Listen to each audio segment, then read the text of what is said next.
ফেনীর মুহুরী ও সিলোনিয়া নদীর বাঁধের ভাঙন নিয়ে বিস্তারিত জানাতে সরাসরি যোগ দিচ্ছেন প্রতিনিধি নজরুল ইসলাম রঞ্জু। শিয়া বাটার ও ভিটামিন ই সমৃদ্ধ লিলি হালাল বিউটি সোপ, তারুণ্যময় উজ্জ্বল ত্বকের জন্য।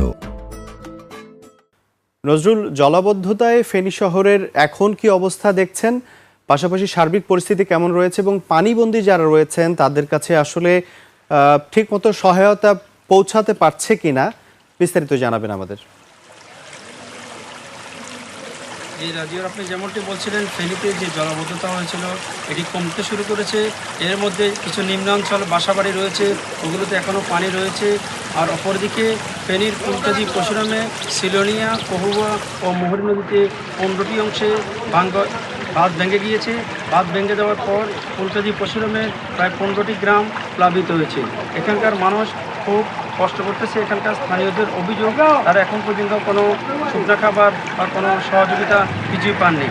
পানি উন্নয়ন বোর্ড আমাদেরকে জানিয়েছে যে তারা পানির যে স্রোত, এই স্রোতের কারণে যে 15টি স্থানে ভাঙন দেখা দিয়েছে, ওখানে সংস্কার করতে পারতেছে না।